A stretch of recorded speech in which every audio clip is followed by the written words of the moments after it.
സഹിച്ചേട്ടാ ഒരു മഹാമനസ്കരൻ തന്നെ. അപ്പോൾ ബാക്കി പൈസ ഇല്ലേ? അല്ല അതല്ല, ഈ കഴിഞ്ഞ പടത്തിൻ്റെ ഇൻ്റർവ്യൂടെ സഹിച്ചേട്ടൻ്റെ പെർഫോമൻസിൻ്റെ ക്രെഡിറ്റ് മറ്റ് സംവിധായകർക്ക് കൊടുക്കുന്നുണ്ട്. എല്ലാവരും ഒന്നും അങ്ങനെ ചെയ്യത്തില്ല. കണ്ടിരുന്നല്ലേ? എന്നാൽ അതല്ല സത്യം. എൻ്റെ പെർഫോമൻസ് വന്നത് എൻ്റെ ടാലന്റ് കൊണ്ടാണ്. ഞാൻ ആ ക്യാരക്ടറിന്റെ മൂടി കയറിയിട്ട് എക്സിക്യൂട്ട് ചെയ്തുകൊണ്ടാണ്. ഇത് നാട്ടുകാരുടെ മുമ്പിൽ കുറച്ച് വിനയം കാണിക്കാൻ വേണ്ടി ഞാൻ അങ്ങനെ പലതും പറയും. ക്ലാസ് ഒന്ന് റിലീസ് ആയിക്കോട്ടെ, എന്നിട്ട് ഞാൻ പറയാം. മൊത്തത്തിൽ ക്രെഡിറ്റ് വന്നിരിക്കണം. സജു ഭായ്, ഞാൻ പടം കണ്ടിട്ട് വരുവാണ്. കിടിലം പെർഫോമൻസ്, ഓരോ ഫ്രെയിം നിറഞ്ഞു നിൽക്കുകയാണ്. ഫ്രം സ്റ്റാർട്ട് ടു എൻഡ് പൊളി, അടിപൊളി.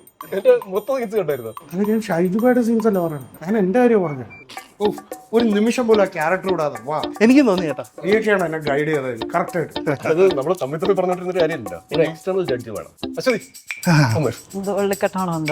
അശ്വതി, നമ്മുടെ സിദ്ധുവിന്റെ പെർഫോമൻസ് ഒക്കെ ഉണ്ട്. എന്റെ പൊന്നു ചേട്ടാ, പറയാതിരിക്കാൻ പറ്റില്ല, ഗംഭീര പെർഫോമൻസ്. ഓ, ഞാനിങ്ങനെ ഗൂസ് ബംസ് വന്നുപോയി. നമുക്ക് വേറെ ആളെ സങ്കല്പിക്കാൻ പറ്റില്ല റോളില്. അങ്ങനെ ചെയ്തു വെച്ചിട്ടുണ്ട് അല്ലേ? എന്റെ ഡബിങ്ങിന് ശേഷമുള്ള കുറച്ച് എലിവേറ്റ് ആയില്ലേ പെർഫോമൻസ് ഒക്കെ? പറഞ്ഞോളൂ, സിദ്ധുവിന്റെ ഒക്കെ പറഞ്ഞോളൂ, ഒട്ടും മടിക്കട്ടെ. അത് ആക്ച്വലി ഞാൻ ചേട്ടനോട് പറയാനിരിക്കായിരുന്നു. അഭിനയത്തിൽ പാളിയത് ചേട്ടൻ ഡബിൽ പിടിക്കുന്ന ഞാൻ വിചാരിച്ചു. പക്ഷെ ഡബിൽ പാളി ചേട്ടാ കുറെ ഇടപ്പ് ഞാൻ പ്രത്യേകം ശ്രദ്ധിച്ചു.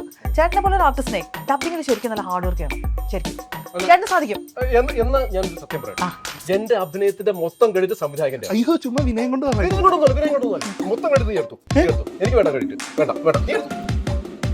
ഫുൾ ക്രെഡിറ്റ് അടിപൊളി. Thank you.